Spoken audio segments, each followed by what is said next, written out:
तत्वाचा संत साधू मुनीच्या पवित्र पदस्पर्शाने पावन झालेली भूमी मेंढका या गावामध्ये आदरणीय परमपूज्य पंढरी महाराज हरिभक्त परायण पंढरी महाराज यांच्या मार्गदर्शनाने व तसेच गुरुवर्य यदुवन महाराज यांच्या कृपा आशीर्वादाने व तसेच समस्त गावकऱ्यांच्या अथक परिश्रमाने चालत असलेला अखंड हरिनाम सप्ताह आणि अखंड हरिनाम सप्ताहातील आजचा हा 5वा दिवस 5व्या दिवसाचं कीर्तन रूपी पुष्प भगवंताच्या चरणी अर्पण करण्याचं भाग्य या ठिकाणी मला प्राप्त झालेलं आहे। कार्यक्रमासाठी आदरणीय शिवचरण महाराज व तसेच आमचे काका रावण भोईनवाड व समस्त भक्तांच्या वतीने गावकऱ्यांच्या वतीनं या ठिकाणी सेवा माझ्या वाट्याला प्राप्त झालेली आहे। खरोखरच काहीतरी भाग्य म्हणावं तुमच्या गावाला येण्याचा योग आलेला आहे, कारण का हे मेंढका हे गाव माझ्या जाऊबाईचं माहेर आहे, माझं सुद्धा माहेर म्हणायला काय हरकत नाही बरं का। आमच्या तलाठी साहेबांना इथली कन्या आहे आमच्या रावण काकाचे आणि आनंद मिळाला बरं का तुमच्या गावात आल्यामुळं।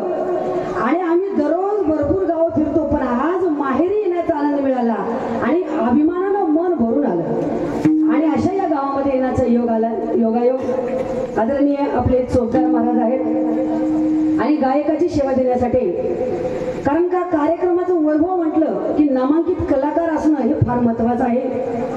गायकाची सेवा देण्यासाठी हरिभक्त परायण गंगाधर महाराज मुगोडकर, हरिभक्त परायण संतोष महाराज आहेत, मृदंगाचार्य नामांकित मृदंगाचार्य वैभव महाराज आहेत। खरोखरच महाराजाचं नाव बी वैभव आहे आणि त्यांच्या वाजवण्याचं वैभव तसंच आहे, टाळी वाजवा। आणि समस्त गावकरी मंडळी, टाळकरी, विनेकरी, गावातील सर्व भाविक भक्त, सर्व माता पिता बंधू भगिनी सर्वांच्या जरी नमस्कार करते। मस्तक हे पायावरी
नमस्कार करून सेवेला सुरुवात करते। जगद्गुरु तुकोराय अभंगाच्या माध्यमातून समस्त मानवी जीवाला सांगतात की बाबा रे, मी तुम्हाला एकच सांगत आहे, त्या भगवंताशी भजा, भगवंताचं भजन करा, नामचिंतन करा। जीवनामध्ये भजन नाही केलो तर बाकी कशालाच किंमत नाही। तुका म्हणे येथे भजन प्रमाण काय थोरपण जाळावे ते। जीवनामध्ये भजन असेल, परमार्थ नसेल, भगवंताचं नामचिंतन नसेल तर या देहाला कसल्याच प्रकारची किंमत नाही। म्हणून नाही तरी गेला जन्म वाया, भजन नाही केलं तर जन्म व्यर्थ जाऊ शकते। आणि एक भगवान परमात्म्याचं नामचिंतन सोडून आपण किती जरी बरोबरी करायला लागलात, धावपळ करायला लागलात, काही जरी केलात, एका भगवंताशिवाय ते सगळं व्यर्थ आहे।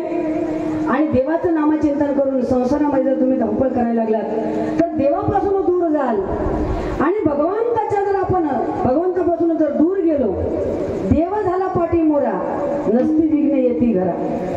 भगवान परमात्म्याचं नामस्मरण जर सोडलं तर जीवनात सुख मिळणार नाही आणि या संसारामध्ये दुःखाशिवाय दुसरं काही नाही। म्हणून त्या भगवंताला आपलंसं करा, देवाला आपलंसं करण्यासाठी काहीच लागत नाही। बाबा रे, तुम्हाला जर माझं खरं वाटत नसेल तर मी पांडुरंगाची शपथ घेऊन सांगतो, देवाला फक्त भाव लागतो, भावाच्या व्यतिरिक्त दुसरं काही लागत नाही। असा अनमोल सल्ला अभंगाच्या माध्यमातून देतात विठ्ठल।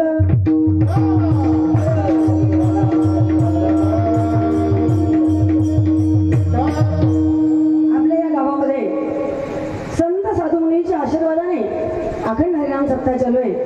गावचं वैभव आहे महाराज. आपण आपल्या घरचे कार्यक्रम, लग्न किंवा व्यतिरिक्त सगळे कार्यक्रम ज्याप्रमाणे मोठ्या अट्टहासाने करतो, पण गावातला सप्ताह सुद्धा अशाच वैभवामध्ये, अशाच आनंदाने आणि अशाच उत्साहाने जर आपण केलो, खरं हे परमार्थिक वैभव आहे.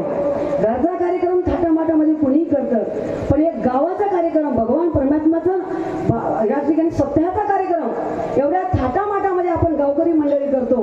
त्याबद्दल समस्त गावकऱ्यांचे, तरुण मित्रमंडळीचे, भाविक भक्तांचे तुमचं कौतुक करावं तेवढंच कमी आहे. म्हणून सर्वांसाठी तर जोरदार टाळ्या वाजवा. कारण का भाग्य लागतं महाराज. परमार्थामध्ये जो माणूस येतो, जो माणूस सप्ताहामध्ये जेवढं होईल तेवढं अन्नदान, श्रमदान, बरं का, जे काही आपण सेवा करतो ती सेवा करण्यासाठी तो भाग्य लागतं. भाग्याशिवाय या गोष्टी घडत नाहीत. भाग्य लागतं आणि भाग्यवान माणूसच इथे येऊन बसतो. बरं का, दुर्भाग्य लोक गावात सप्ताह चालू असताना सुद्धा घरी झोपतात. भाग्याशिवाय माणूस इथं येऊ शकत नाही. जन्मोजन्मी आम्ही बहु पुण्य केले, तेव्हा या विठ्ठले कृपा केली, बहुत सुकृताची जोडी, म्हणून विठ्ठली आवडी. आपण भाग्यवान आहोत म्हणून या ठिकाणी बसलो. बरं का, सपने तो सभी सजाते हैं, सपने तो सभी सजाते हैं, लेकिन टूट ही जाते हैं.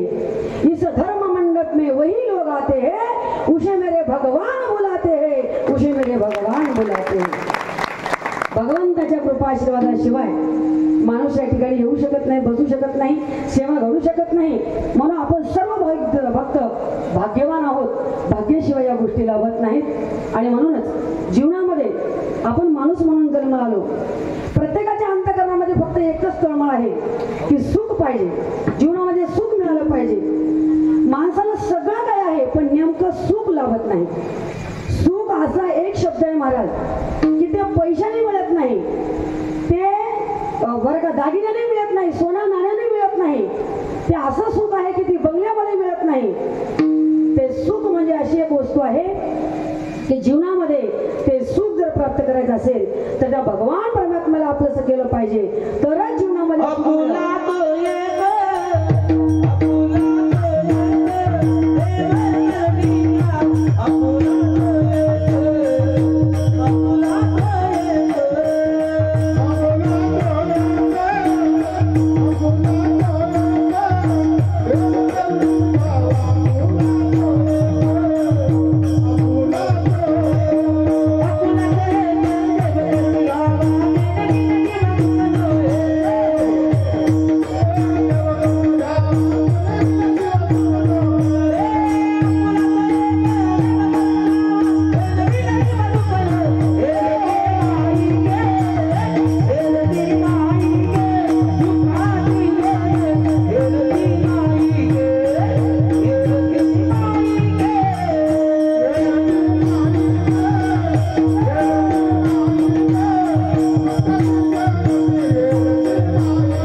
आनंदाचे. बरं का, आनंद व्यक्त करण्यासारखी चाल आहे. सुंदर महाराजांनी प्रमाण दिलं, आपुला तो एक देव करून घ्यावा, तेले विना जीवा सुख नोहे.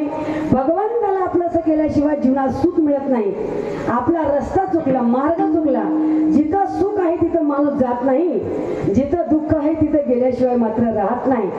सुख लाभत नाही याचं महत्वाचं कारण म्हणजे भगवंताच्या नामाला आपण विसरलो.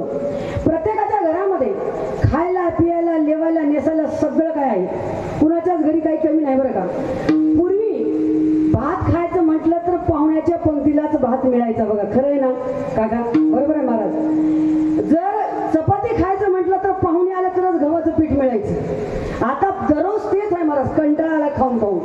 सगळं भरपूर स्टॉक माल आहे पण माणूस समाधान नाही. पूर्वी लोकांना खायला मिळत नव्हतं, खायसाठी लोक परेशान होते. आता खायला आहे पण माणूस समाधानी नाही. चेहरा पडका आहे, नाराजी आहे. पैसा सुद्धा प्रत्येकाकडे भरपूर आहे, कोणाचीही तिजोरी रिकामी नाही. पैसा आहे पण माणूस सुखी नाही. समाधान हरवलं, सुख हरवलं. पूर्वी महिला मंडळ, महिलांना एक तिथं 2 साड्या असायच्या. माय सकाळी जर कुठं कार्यक्रमाला जायचं असेल तर तर रात्रीला बाया साड्या धुवून स्वच्छ ठेवायच्या. एक तिथं 2 साड्या. आता साड्या किती झाल्या माय? एका एका बाईला कमीत कमी 100 तरी साडी असेल. एवढ्या साड्या एवढ्या साड्या. एका बाईनं कपाट खोलला. कपाट खोलल्याबरोबर साड्याचा ढीग तिच्या अंगावर पडला. गुदमरून मिली. एवढ्या साड्या झाल्या. तरी बाई समाधान नाही. आणि पुरुष मंडळाचे कपडे तर सांगूच नका चोपदार. एवढे कपडे झाले, त्याचा शेवटचा कार्यक्रम सुद्धा त्याच्यातच होईल. एवढे कपडे झाले तरी आणखी कपडे पाहिजेच म्हणते बघा. माणूस तरी समाधान नाही. खायला पिवायला लेवायला नेसायला सगळं आहे. राहायला घर बघा. आता साधं घर म्हटलं तर भरपूर मोठे मोठे घर झाले महाराज. कमीत कमी 2-2, 3-3 मजल्या बिल्डिंग आहेत लोकांच्या. पण त्या 4 मजली मधले माणूस समाधान नाही. पूर्वीच्या लोकांना राहायला घर नव्हते.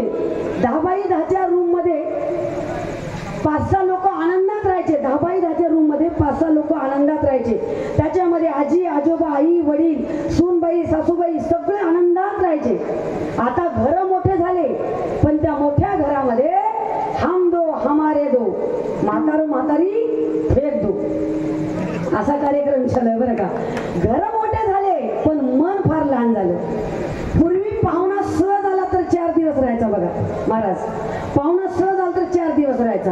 आताचा पाहुणा 1 तासामध्ये फरार बरं का. सकाळ आला तर दुपारपर्यंत त्याच्या घरी पोहोचतो. कारण का माणसाचे मन लहान झाले. पूर्वीचे लग्न 8-8 दिवस लग्न व्हायचे आणि 8-8 दिवस पाहुणे घरी राहायचे. काय काय खाऊ घातले असतील 8-8 दिवस. आता 8 दिवस राहू शकतात का? लग्नाच्या अगोदर अर्धा तासच पाहुणे अगोदर येतात. लग्न लागल्याबरोबर लगेच घरी. पूर्वीचे लग्न 8-8 दिवस. आताचे लग्न सकाळी धामधूम, दुपारी टामटूम, संध्याकाळी सामसूम, एका दिवसामध्ये. म्हणजे मन लहान झाले माणसाचे. घर मोठे झाले पण समाधान लाभत नाही. घरात समाधान लाभत नाही म्हणून काही काही लोक पोराचं नाव ठेवले समाधान. तो मुलगा एवढा समाधान एवढा समाधान. त्याच्या नावाने दररोज आई वडील रडतात. एवढा समाधान. नावात काही नसतं बरं का. घरात शांती लाभत नाही म्हणून काही लोक मुलीचं नाव ठेवले शांती. नावात काही नसतं बरं का. नाव असतं शांती पण नाही तर भांडणं घरला आणती बरं का. नाव निर्मला घरादाराला बुर्रा. काय फायदा आहे हो? नाव असावा तसा नावाप्रमाणे करणी असावी बरं का. नाव गंगाधर आंघोळ नाही महिनाभर. काही फायदा नाही बरं का. भरपूर नाव शांती ठेवले. काही लोक घरावर नाव टाकले शांती सदन. तरी शांती लाभत नाही का. आपला मार्ग चुकला, रस्ता चुकला. पूर्वीच्या लोकांना अंतरायला पांघरायला मिळत नसं महाराज. अहो पोतं अंतरून झोपायचे पण समाधान झोपायचे. आता गुडघ्या एवढ्या गाद्या आहेत पण झोपेच्या 4-4 गोळ्या घेतल्या तर सुद्धा झोप लागत नाही. समाधान हरवलं. पूर्वीचे लोक झोपडीत राहायचे पण आनंदात राहायचे. अहो धरतीवर पडायचे, आकाशाकडे पाहायचे, भगवान परमात्म्याचं नामचिंतन करायचे बरं का. किती आनंद होता बघा.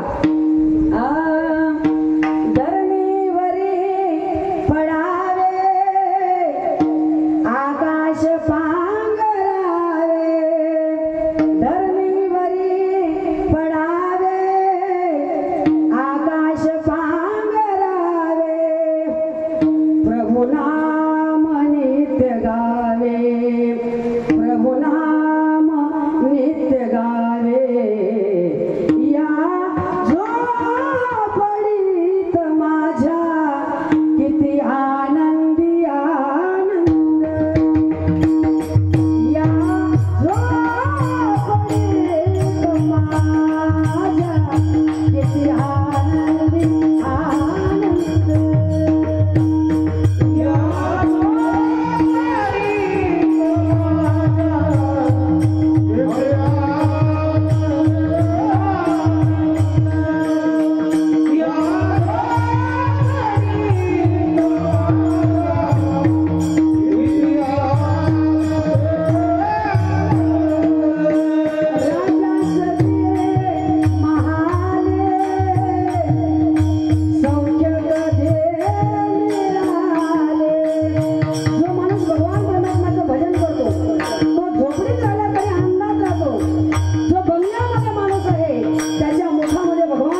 समाधान होते आणि ते जीवनामध्ये जर सुख प्राप्त करायचं असेल तर त्या भगवान परमात्म्याचं नामचिंतन करा. संत तुम्हाला उपदेश करतात, जागृत करतात, शिकवतात महाराज बरं का.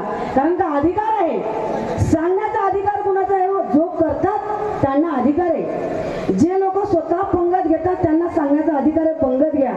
जे माणसं वर्गणी देतात त्यांना अधिकार आहे की बाबा वर्गणी द्या सत्यासाठी. स्वतः करतात त्यांना अधिकार आहे. तू बरोबर आहे, स्वतः नामचिंतन केले, सेवी तो हा रस वाटितो आणि का यारे होऊ नका रानभरी बरं का. ज्यांनी स्वतः केला, अनुभव आले अंगा ते या जगात येत जे स्वतः अनुभव घेतला भगवंताच्या नामाचा आणि इतर समाजाला सांगत सुटले. जे लोक स्वतः करत नाही त्यांना सांगण्याचा अधिकार नाही बरं का. गुटखा खाऊ नको असं सांगण्याचा अधिकार कोणाचा आहे? जो माणूस निर्व्यसनी आहे त्याला अधिकार आहे. दारू पिऊ नको म्हणून सांगण्याचा अधिकार कोणाचा आहे? जे माणसं घेत नाहीत त्यांना अधिकार आहे. नाहीतर अवघड कार्यक्रम होईल बरं का. एकदा काय झालं, एक मुलगा भर रस्त्यामध्ये उभा टाकून गुटखा खात होता आणि बाकीचे लोक बघले आणि म्हणू लागले, अरे काय तुझं एवढंसं वय आहे आणि एवढ्या लहानपणी तू गुटखा खातोस, तुला भीती वाटत नाही का कुणाची? तुला आई वडील काही म्हणत नाहीत का? तुला कोणी काही म्हणत नाहीत का? तो म्हणला, मी कुणालाच भीत नाही बरं का. अगदी लहान मुलगा, मी कोणालाच भीत नाही असं म्हणू लागला आणि भर रस्त्यावर गुटखा खाऊ लागला. असं बोलणं चालू असताना त्याचे वडील आले. वडील आल्याबरोबर तो मुलगा गुटखा खात होता, वडिलाला बघल्याबरोबर हात मागे घेतला. हात मागे घेतल्यावर बाकीचे लोक म्हणले, अरे का रे आताच म्हणलास तू मी कुणालाच भीत नाही, आता बाप आल्याबरोबर का हात मागे घेतलास? तो म्हणला, बापाला भिवून मी काय हात मागे घेतला नाही, म्हणला या गुटक्यामधला अर्धा गुटखा बाप काढून घेते म्हणून मागे धरलं. म्हणला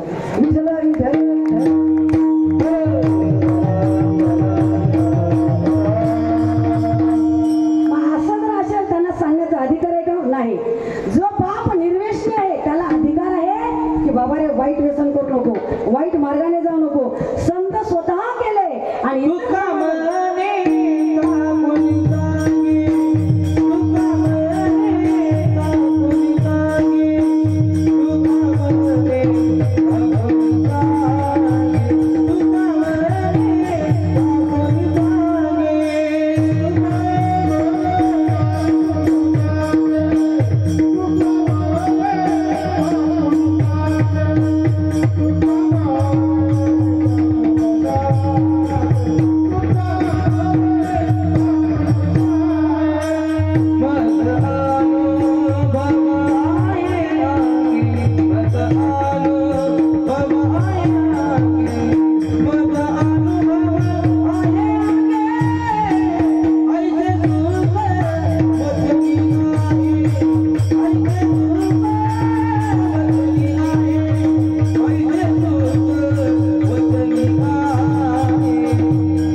सांगितलं की बाबा रे भगवान परमात्म्याचं नामचिंतन करा.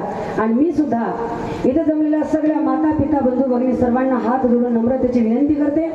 कीर्तनामध्ये भजन चालू असताना मध्ये मध्ये विठ्ठल विठ्ठल असताना, चाले म्हणत असताना हाताने टाळी वाजवायचं, मुखाने विठ्ठल विठ्ठल म्हणायचं बरं का. टाळी वाजण्याचा तुमचा फायदा आहे. हे टाळी वाजण्याचं मधलं जे भजन आहे ना ते सगळं श्रोते मंडळीचं काम आहे विठ्ठल विठ्ठल म्हणत असताना. कारण का टाळी वाजण्यानं तुमचा फायदा आहे, त्याच्यामध्ये माझा काही फायदा नाही. पहिला फायदा तुमचा म्हणजे जर सप्त्यामध्ये आपण 7 दिवस कीर्तनामध्ये कथेमध्ये टाळी वाजत राहिलं तर कमीत कमी माणसाला 1 वर्ष तरी अटॅक येणार नाही. हा पहिला फायदा. आणि दुसरा महत्वाचा फायदा म्हणजे हाताने टाळी वाजून नामचिंतन केल्यामुळं झोप येत नाही, कथेकडे कीर्तनाकडे लक्ष लागतं. आणि तिसरा महत्वाचा फायदा म्हणजे जर का तुम्ही हाताने टाळी वाजवलं, मुखाने विठ्ठल विठ्ठल म्हणलं तरच कीर्तन वेळेवर सुटणार.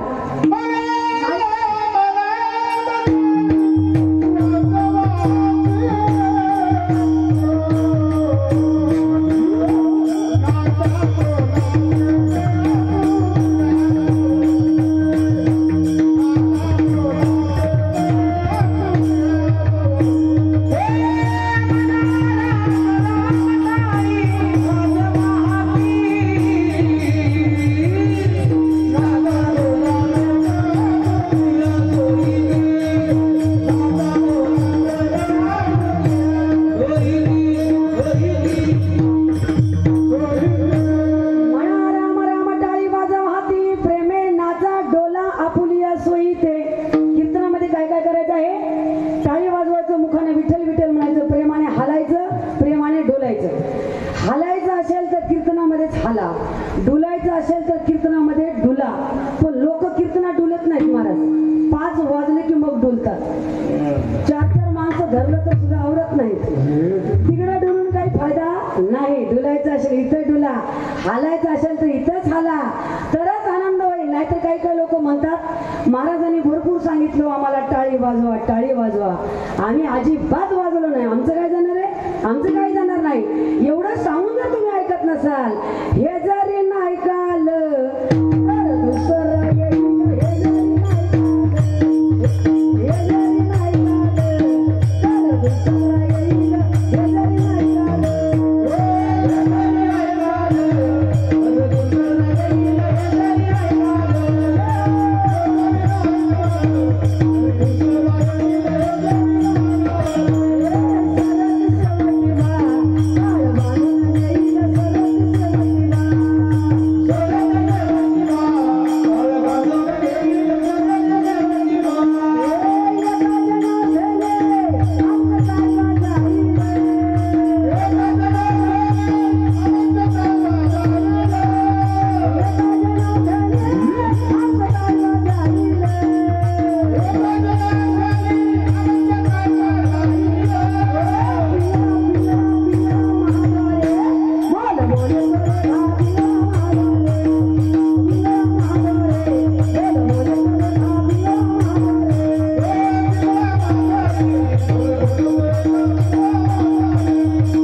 आलेल्या मनुष्य देहाचं सार्थक करायचं असेल तर त्या भगवान परमात्माचं भजन करा.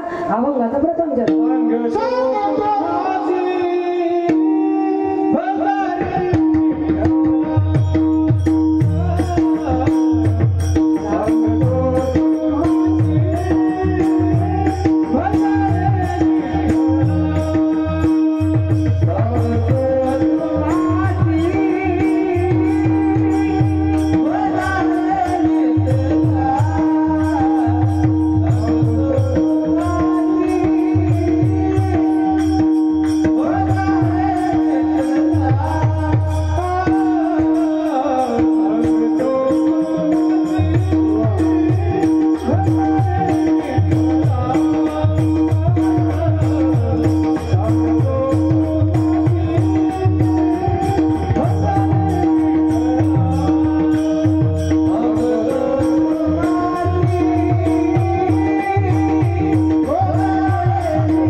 केलं तर जन्म व्यर्थ जाऊ शकते बरं का.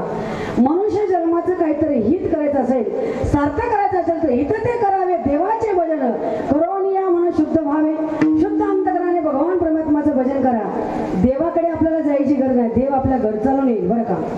शबरी माता अंतकरणातून तन मन धनाने भगवान परमात्माचं नामचिंतन करायच्या. संतांच्या वचनावर विश्वास ठेवला, गुरुच्या वचनावर विश्वास ठेवला आणि अंतकरणातून एक ना एक दिवस भगवान परमात्मा माझ्या घर चालून येणारच असा निश्चय केला महाराज. आणि निश्चयाचे बळ तुका म्हणे त्याची फळ. शबरी मातेचा निश्चय होता की रामचंद्र प्रभू माझ्या कुट्यापर्यंत येणार आहेत. आणि एक दिवस असं घडलं. मेरे झोपडी के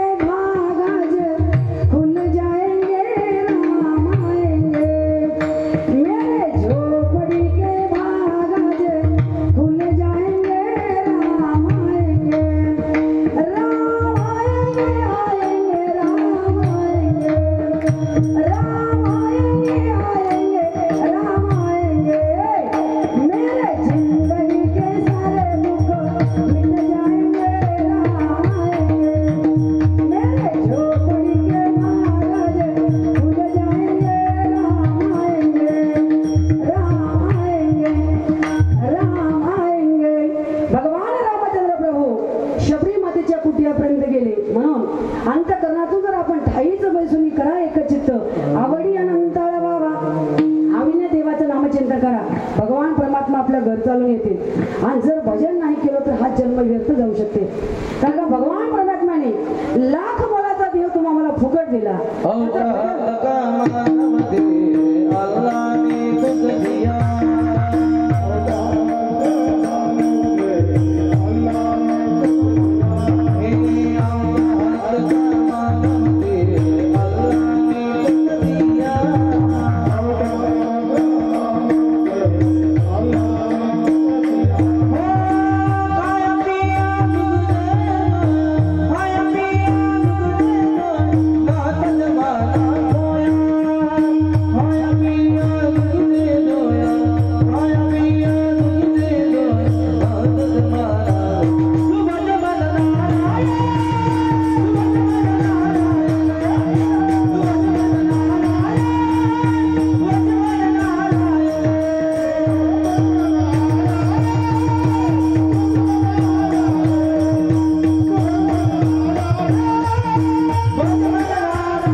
महाराजचं गायन ऐकून देव भान विसरले, टाळी वाजवा म्हणायचं सांगायचं विसरले बरं का. कारण का कलाकाराचं कौतुक केलंच पाहिजे. तुमचं तुम्ही चाल नंबर 1 झाली का अशी टाळी वाजून त्यांना कौतुक करा, त्यांचं अभिनंदन करा बरं का. आऊट हात का मानव देह तुझा लहान दिया, खाया पिया सुख से सोया, नाहके जमाना खोया. जन्माला आलो आणि आलो खालो पिलो आले तसे गेलो, काहीच त्याचं तीच केलं नाही. मग ज्या अपेक्षेने भगवान परमात्माने आपला हा देह दिला त्याचं काहीतरी सार्थक करा.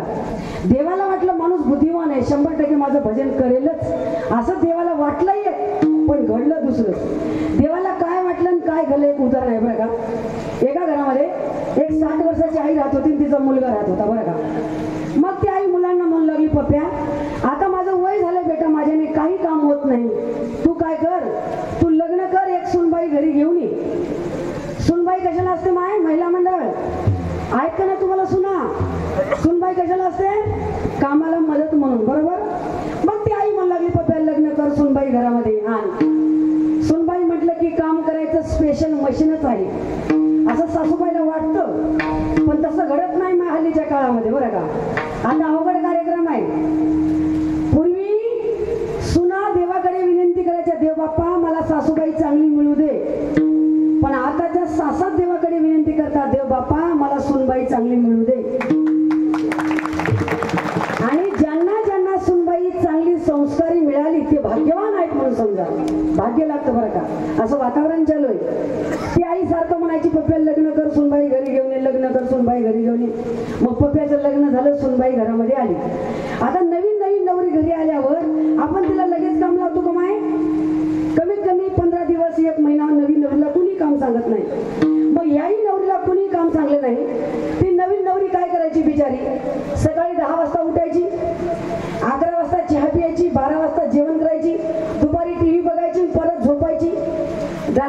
डायरेक्ट 7ला उठली का जेवण करून परत झोपायची. असं करता करता 1 महिना झाला, 2 महिने झाले, 3 महिने झाले, तरी काही सुनबाई कामाला हातच लावत नव्हती बरं का. सासूबाईला प्रश्न पडला, काहीतरी कामाला मदत होईल म्हणून मी माझ्या मुलाचं लग्न केलं, पण ही बया काही कामाला हातच लावत नाही, आता काय करावं. त्याचं रोजचं तेच होतं. सकाळी 10 वाजता उठायची, 11 वाजता चहा प्यायची, 12 वाजता जेवण करायची, दुपारी सिरियल बघली का, झोपली का डायरेक्ट 7ला उठली का सासूबाईला म्हणायची, ओ आई खायला काही आहे का, खा बाई खा. मस्तपैकी जेवण करायची, परत झोपी जायची. असं करता करता 6 महिने गेले. सासूबाईला प्रश्न पडला. सासूबाईनं मुलाला जवळ बोलावून घेतलं आणि सांगितलं, पप्प्या काहीतरी कामाला मदत होईल म्हणून मी तुझं लग्न केलं बेटा, पण तुझी बायको काही कामाला हातच लावत नाही. तो मुलगा म्हणला, आई तू सांग ना तुझ्या सुनबाईला काम. तेव्हा सासूबाई म्हणली, बापू आजकालच्या पोरीला कामं सांगायचे दिवस राहिले नाहीत, अवघड परिस्थिती आहे. कारण का एक तर सध्या पोराला लग्न करण्यासाठी पोरीच मिळत नाही. फार गंभीर प्रश्न आहे बरं का. पोरं लग्नासाठी तयार आहेत, पण मुलीच नवरीच मिळत नाही. परवा तर नवरदेवाला मोर्चाच करावा लागला बरं का. नवरदेवाचा विराट मोर्चा, असा भयानक मोर्चा होता महाराज. आणि त्या मोर्चामधला प्रत्येक नवरदेवाचं वय होतं 45 वर्ष. असे नवरदेव कपाळाला भाशिंग बांधून, मळवट भरून, सूट बूट फेटा बांधून घोड्यावर त्यांची वरात निघाली. आणि ती मोर्चा कुणाकडे होता, भारत सरकारकडे. कशासाठी, आरक्षणासाठी नाही बरं का. आम्हाला बायका पाहिजे. आता सरकार यांना कुठून बायका आणून दिलो का, कंपनी आहे का कुठं, अजिबात नाही. अवघड प्रश्न आहे. असा विराट मोर्चा निघाला. मग आता मला सांगा, काही जरी केलं तर यांना नवऱ्या मिळणं अवघड आहे की नाही. वातावरण फार वाईट आहे. पोरी मिळतात कुणाला, जो मुलगा निर्व्यसनी आहे बरं का, जो वारकरी संप्रदायाचा पाईक आहे, ज्याच्या गळ्यामध्ये पवित्र तुळशीची माळ आहे, जो गायक आहे, जो वादक आहे. तुमचं झालं का महाराज, होते बरं का, झालं नसलं टेन्शन नाही. जो गायक आहे, जो वादक आहे, ज्याच्या गळ्यात पवित्र तुळशीची माळ आहे, जो निर्व्यसनी आहे, अशांचे 100% लग्न होतात. काही टेन्शन घेऊ नका तरुण बांधवांनो.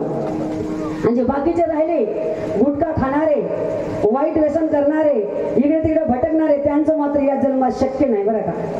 नाहीतर मग मामाची पोरगी असावी लागते. जर मामाची पोरगी असेल तर मामाला म्हणता येते, मामा पैसा नको, हुंडा नको, देणं नको, घेणं नको, फक्त पोरगी द्या मला, असं मामाला म्हणता येते. आणि जर मामालाच पोरगी नसली तर आता अवघड कार्यक्रम आहे. पूर्वी भाच्याला पोरगी बघायसाठी मामा सोबत जायचा, आता मामालाच पोरगी बघाय भाचा सोबत जातो. एवढा गंभीर प्रश्न आहे बरं का. नाहीतर बाकीचे तरुण मुलं टेन्शन घेते. तुम्ही परेशान होऊ नका. तुम्हाला एक मंत्र सांगते, तुमचं 1 महिन्याच्या आत लग्न होईल. तुम्ही एक मंत्र लक्षात घ्या, व्यसनापासून दूर राहा, व्यसनी मुलाची संगत करू नका, वाईट व्यसन करू नका, गळ्यामध्ये पवित्र तुळशीची माळ घाला, वारकरी संप्रदायाचा पाईक बना. तुमचं 1 महिन्याच्या आत लग्न होईल. नाही झालं तर माझा नंबर लिहून घ्या, विठ्ठल विठ्ठल.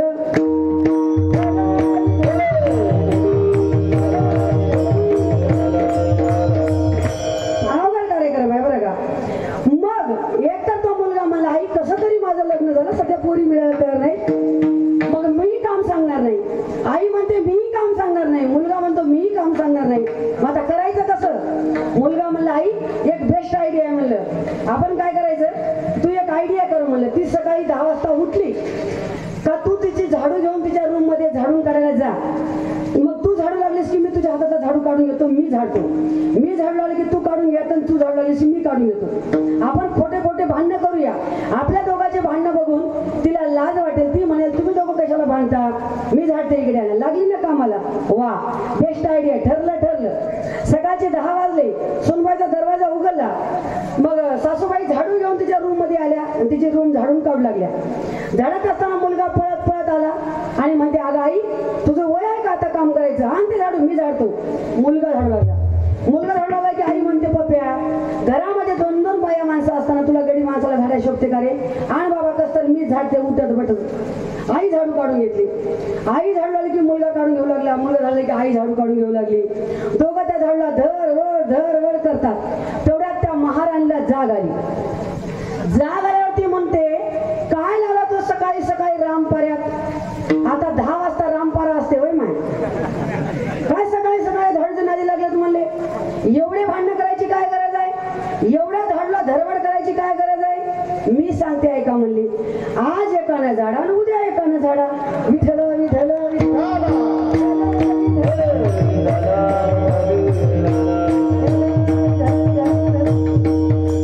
आता मला सांगा, त्या मुलाला आईला काय वाटलं होतं? आपण दोघं भांडायला लागले की तिने आपोआप कामाला लागेल असं वाटलं हे, पण घडलं दुसरं. तसं देवाला वाटलं माणूस बुद्धिवान आहे, 100% माझं भजन करेलच असं देवाला वाटलं हे, पण घडलं दुसरंच. ज्याच्यासाठी आपण जन्माला आलो ते न करता दुसरं काहीतरी करू लागलो.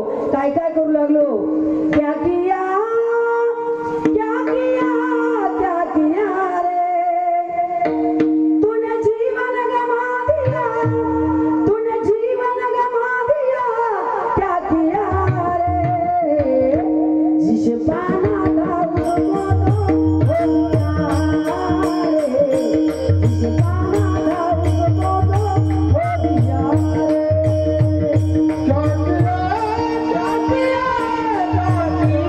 रे.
जो माणूस भगवान परमात्माचं नामचिंतन करते त्याच्या जिभेला भगवंताच्या नामाची गोडी लागते.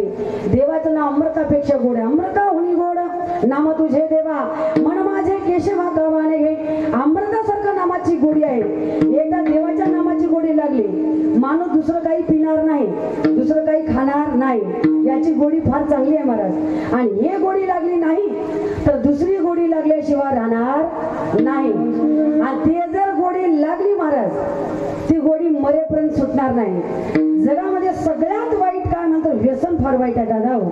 जिथं व्यसन आणि फॅशन तिथं वाईट लक्षण दिसल. गुटखा खाल्लं तर तोंड फुटल, दारू पिलं तर लिव्हर फुटल, आणि कीर्तनामध्ये आलं तर 7 जन्माचं बंधन तुटल. पण लोक इकडे येत नाही, जाऊ नये तिकडे जातात, खाऊ नये ते खातात, पिऊ नये ते पितात, आणि लेझिम खेळत घरला येतात. काही काही लोक लेझिम खेळत का होईना घरला येतात, पण काही काही लोकांचा मुकाम तिकडच असते बरं का. काही काही बायकांना गॅरंटी नसते की आज आपले मालक घरी येतील म्हणायचे. एवढी वाईट अवस्था आहे माहिती, बरोबर आहे का नाही महिला मंडळ? परवा हळदी कुंकाचा कार्यक्रम होता. मी एका बाईला म्हणलं, बाई तुमच्या मालकाचं नाव घ्या. ती बाई मालकाचं नावच घेत नव्हती. का घेत नव्हती तिचं तिला माहित. जेव्हा बाई उखाणा घेऊन विशिष्ट पद्धतीने नाव घेते ना, तेव्हा समजावं की मालक गुणवान आहे. आणि जर बाई मालकाचं नाव घेत नसेल तर समजून घ्यायचं काहीतरी खोडीपणा आहे. बाई नावच घेत नव्हती. मी ताई लग्नात नाव घेतले तेव्हापासून नावच घेतले नाही म्हणे. मी म्हणलं बाई बाकीचं नाव दे, आज तुला नाव घ्यावंच लागेल. ते म्हणले ठीक आहे बाई, तुम्ही आता व कीर्तनकर बाई हा म्हणून नाव घेते म्हणले. ऐका म्हणले काय नाव घेते बघा. पांढऱ्या पांढऱ्या बगड्याचे वाकडे वाकडे पाय, पांढऱ्या पांढऱ्या बगड्याचे वाकडे वाकडे पाय, शामराव अजून घरला आले नाहीत, कुठं नालीत पडले की काय. स्वतःच्या पत्नीचा विश्वास नसावा, एवढं वाईट जीवन जगण्याचा अर्थच नाही बरं का. म्हणून दादा वाईट व्यसन करू नका.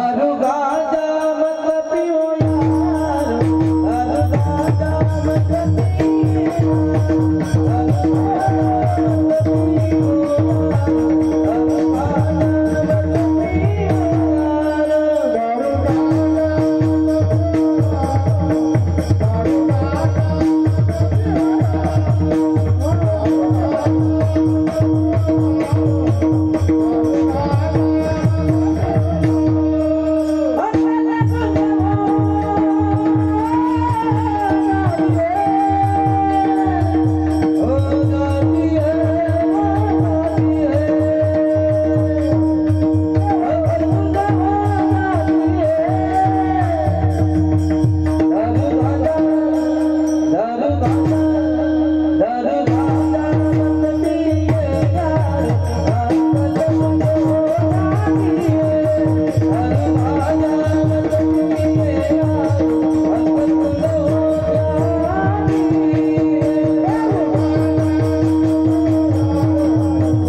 करावं लागेल, म्हणून वाईट व्यसन करू नका आणि व्यसनी लोकांची संगत सुद्धा धरू नका.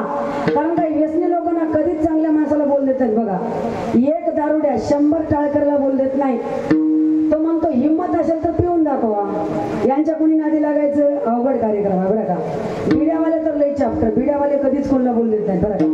एकदा काय झालं, माझ्या कीर्तनामध्ये एक आजोबा समोर बसून होते. कीर्तनाला सुरुवात झाली की त्यांची बिडी पेटायला सुरुवात झाली. बिड्यावर बिड्या, बिड्यावर बिड्या. कीर्तन संपलं तरी त्यांची पिढी बंद होईना. मी शेवटी कंटाळून आले, आजोबा तुम्ही एवढ्या बिड्या ओढायला लागल्या, तुम्हाला बिड्या ओढून काय मिळतं? ते मलाच म्हणाले, मैनाताई तुम्ही रोजच कीर्तनाला जाता, तुम्हाला कीर्तन करून भजन करून काय मिळतं? मी म्हणलं मला कीर्तन करून भजन करून पुण्य मिळतं. ते म्हणलं मलाही बिड्या ओढून पुण्यच मिळतं. मी म्हणलं या बिड्याचा उल्लेख आतापर्यंत कोणी शास्त्र पुराणामध्ये आला नाही. तो म्हणला ताई तुम्हाला माहित नसेल, मी सांगतो ऐका. आता मी बी म्हणलं माहिती करून घ्यावं म्हणून सांगा आजोबा. ते सांगायला सुरुवात केली बघा. काय सांगतात बघा, ताकडम तुकडम महत् पुण्यम.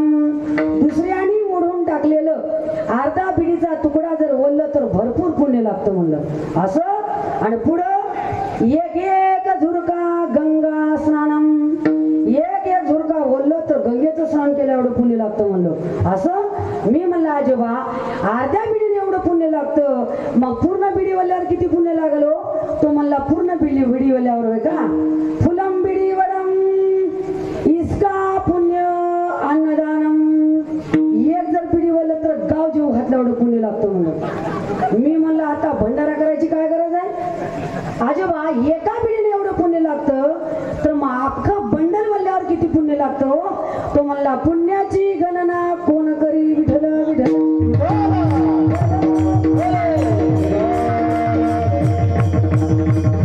हे असे व्यसनी लोक आपलंच खरं करतील शेवटी, पण हार मानणार नाही. म्हणून अशाची संगत करायचं नाही. अहो वाईट व्यसन करून आपल्याला काय मिळतं? काहीच मिळणार नाही. जाम पर जाम पीने से क्या फायदा, जाम पर जाम पीने से क्या फायदा, रात को पियोगे तो सुबह तक उतर जाएगी, लेकिन एक बार हरि नाम का प्याला तो पी के देख, तेरी जिंदगी सवर जाएगी, तेरी जिंदगी सवर जाएगी. एकदा भगवंताचं नामचिंतन करून बघा, तुमच्या आयुष्याचं सोनं झाल्याशिवाय राहणार नाही. आणि ज्या भक्तांनी भगवान परमात्माचं नामचिंतन केलं त्याच्या आयुष्याचं सोनं झालं बरं का. कोण कोण नाम घेतले? नाम तुझे रे, नाम तुझे रे, नाम तुझे रे, नारायणा. नाम तुझे रे, नाम तुझे रे, नाम तुझे रे, नारायणा.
नामचिंतन केलं नाही तर वाल्मिक ऋषींच्या जीवनामध्ये आधीचा प्रसंग आठवा. कावस्था होती बघा. वाटेने वासरूला अडवायचं, मारायचं आणि त्याचं जे काही धान्य आहे, जे काही पैसा आहे ते सर्व काढून घ्यायचं. पाप वाढलं. आणि जेव्हा एखादा माणूस पाप करत असेल तेव्हा संताला ते सहन होत नाही. संत स्वतःहून येतात आणि स्वतःहून नारद महर्षी आले. नारद महर्षीला बघितल्याबरोबर तो वाल्या कोळी धावतच नारद मुनीच्या अंगावर गेला. नारद मुनी घाबरले नाही. का घाबरतात संत? बरं का, त्यांचं कार्यच असते जगाच्या कल्याणात संतांचे होते, देह कष्टविधी परोपकारे. घाबरले नाहीत. तेव्हा वाल्याला वाटलं की दररोजचा गिराईक घाबरायचा, आजचा गिराईक घाबरत नाही, काहीतरी वेगळं असेल. थांबला. अरे वाल्या, पाहतोस काय? मार मला, माझं मरण जर तुझ्या हातून असेल तर वाल्या तू सुद्धा चुकू शकत नाही. मला तू अवश्य मार, पण मारण्याच्या अगोदर माझ्या एका प्रश्नाचं उत्तर दे. ज्याच्यासाठी तू एवढं पाप करतोस तेवढं पाप तुला एकट्याला भोगावं लागेल वाल्या. हे सोडून टाक तू असं जीवाची हत्या करणं. तेव्हा तो वाल्या म्हणू लागला, महाराज माझं काम मी करतो, माझ्या कुटुंबासाठी मी हे काम करत आहे, तुम्ही मला शिकवायची काही गरज नाही. तेव्हा नारद मुनी त्याला समजावून सांगितलं, जा बाबा जा, तुझ्या पापामध्ये कोणी वाटेकरी होते का, जा विचारून या. तेव्हा तो वाल्या कोळी धावत घराकडे गेला आणि पत्नीला विचारला, अगं आपल्या संसारासाठी मी आतापर्यंत एवढं पाप केलंय, त्या पापामध्ये तू वाटेकरी आहेस का? पत्नीने सांगितलं, मालक तुमच्या पैशाची मी अर्धी मालकीण आहे, तुमच्या शेताची मी अर्धी मालकीण आहे, घराची अर्धी मालकीण आहे, पण तुमच्या पापाचा एक कवडी सुद्धा मी घेणार नाही. मुलांना विचारलं, मुलांनो आतापर्यंत तुमच्यासाठी मी एवढं पाप केलं, त्या पापामध्ये तुम्ही वाटेकरी आहात का? मुलं म्हणले, बाबा तुमच्या शेताची वाटणी करू, तुमच्या घराच्या वाटण्या करू, वाटेल तर म्हातारीच्या सुद्धा वाटण्या करू, पण तुमच्या पापाचा एक कवडी सुद्धा घेणार नाही. एवढं म्हणल्याबरोबर वाल्याला दुःख झालं, मनामध्ये खंत व्यक्त करू लागला, नाही रे नाही कोणाचे गुन्हे, नाही रे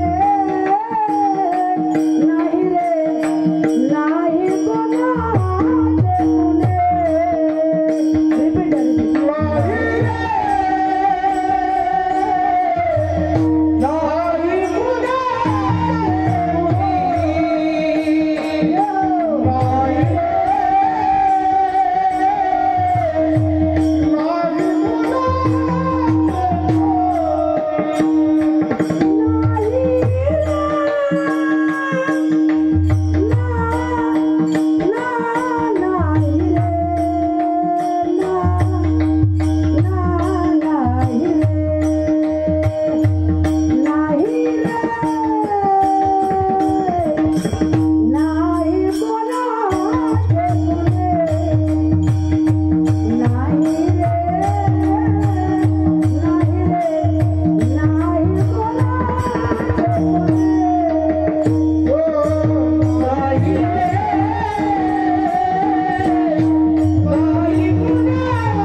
कधीच कुणाचं नाही. धावत गेला नारद मुनीच्या चरणावर साष्टांग नमस्कार केला. महाराज आता झालेलं झालं, आता इथून सावध होण्यासाठी काही उपाय आहेत का? तेव्हा नारद महर्षी म्हणतात, अरे वाल्या घाबरू नको, भगवान परमात्म्याच्या नामामध्ये एवढं सामर्थ्य आहे, तृण अग्नी मिळेल समरस्य झाले. तैसे नामे केले जपता हरी. एका क्षणामध्ये किती जरी तुझ्याकडून पाप झालं असेल तर ते पाप नाहीस करण्याचं सामर्थ्य त्या भगवान परमात्म्याचं नामचिंतनामध्ये आहे. घेता नाम विठोबाचे पर्वत जळतील पापाचे. तू एकदा रामनामाचा जप कर आणि एकदा रामनामाचा जप केला, रामनाम शब्दाचा उच्चार ज्या क्षणी झाला त्या क्षणी सर्व पाप नाहीस झालं. वाल्याचा वाल्मिक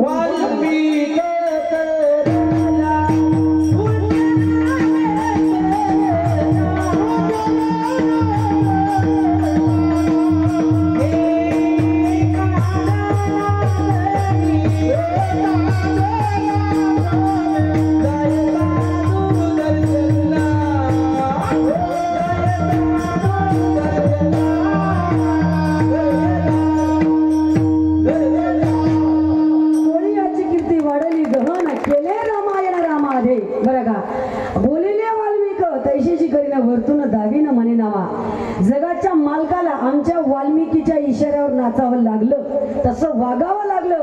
एवढं सामर्थ्य त्या वाल्मिक ऋषींच्या अंगामध्ये तेजपुंज अवतार. आणि खरं सांगू का, सर्व तरुण बांधवांना माझी नम्रतेची विनंती आहे, आतापर्यंत झालेलं जाऊ द्या, आता तरी पुढे हाची उपदेश नका करू नाश आयुष्याचा. झालं गेलं होऊ द्या, आता इथून तरी सावध व्हा. आदर्श घ्यायचा असेल तर वाल्मिक ऋषींच्या जीवनामधला आदर्श घ्या. आदर्श घेऊन वाल्मिक ऋषीचा पुढे चला रे पुढे चला. आदर्श घेऊन वाल्मिक ऋषीचा पुढे चला रे पुढे चला.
वाल्मिक ऋषीचा जय बोला, वाल्मिक ऋषीचा जय बोला, वाल्मिक ऋषीचा वाल्मिक ऋषींचा जय बोला, वाल्मिक ऋषींचा जय बोला.